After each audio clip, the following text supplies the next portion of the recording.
Hello बच्चों, मैं doctor Sharda कुमारी, महारानी महेश्वर लता संस्कृत विद्यापीठ लोहना, मधुबनी से।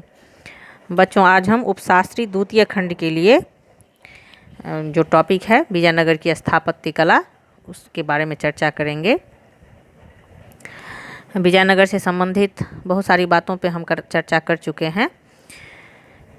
विजयनगर साम्राज्य के अंतर्गत हम देखते हैं कि विजयनगर शैली के जो भवन हैं वो तुंगभद्रा नदी के संपूर्ण दक्षिण क्षेत्र में फैले हुए हैं और यहाँ पे जो है यहाँ की जो स्थापत्य कला है प्रमुखतः 3 भागों में उसको विभाजित किया जा सकता है: धार्मिक, राजशाही एवं नागरिक। विजयनगर शैली में चालुक्य, होयसल, पल्लव और चोल शैलियों का मिश्रण भी देखने को मिलता है। यहाँ के राजा महाराजाओं ने स्थानीय कठोर पत्थर ग्रेनाइट जो है उसका बहुत ज़्यादा उपयोग किया। शिल्पकला में सेलखरी पत्थर का इस्तेमाल भी किया गया है। मंदिरों के स्तंभों की विविध एवं जटिल सजावट जो है वो विजयनगर शैली की प्रमुख विशेषताएं हैं। इसके बाद हम्पी के मंदिरों में हम देखते हैं, हम्पी जो है वो प्रमुख जगह रहा है विजयनगर साम्राज्य के अंतर्गत राजधानी के रूप में।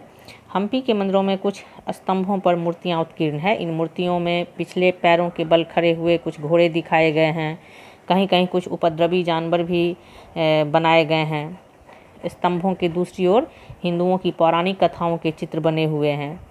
हम्पी के मंदिरों में वर्गाकार या 4 से अधिक भुजाओं वाले चबूतरों पर भी मंडप बने हुए हैं।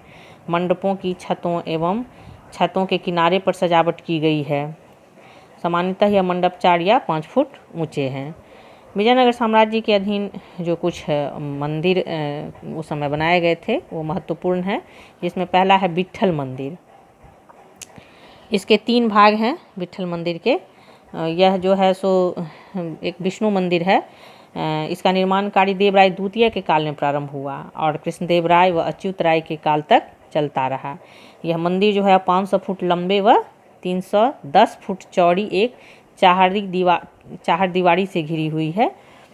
इसमें गोपुरों से युक्त 3 प्रवेश द्वार हैं। मुख्य मंदिर मध्य भाग में स्थित है। यह विट्ठल रूपी विष्णु का जो मंदिर है इसके 3 भाग प्रमुख रूप से हैं। पहला, सामने की ओर खुला हुआ स्तंभ हॉल या उसको महामंडप कहा जाता है। दूसरा जो है मध्य भाग में इसी तरह का एक बंद हॉल या अर्धमंडप। तीसरा, इसके पृष्ठ भाग में गर्भगृह है।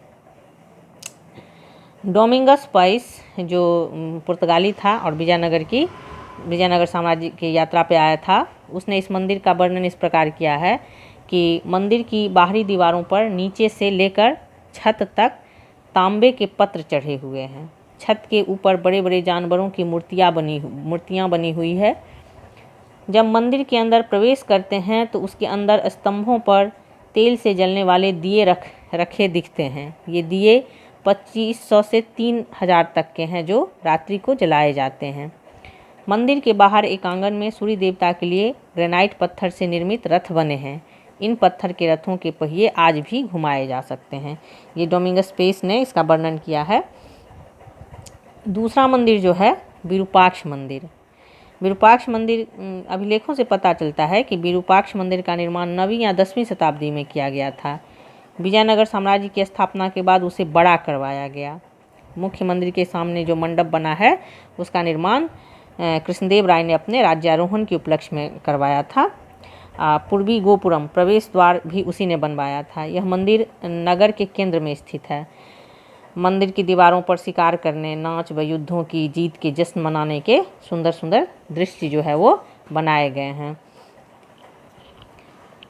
गोपुरम जो होता था वो प्रवेश द्वार को कहा जाता था। विजयनगर शासकों ने मंदिरों में गोपुरम का निर्माण करवाया।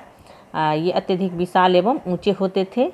ये संभवतः सम्राट की ताकत की याद दिलाते थे, जो इतनी ऊंची मीनार बनाने में सक्षम थे। और जब प्रायः कभी राजा महाराजा जब जीत हासिल करके आते थे, विजयनगर साम्राज्य के जो राजागण थे बहमनी के साथ, तो हमने बार बार इस बात पे उल्लेख किया है कि इनका हमेशा युद्ध चलते ही रहता था।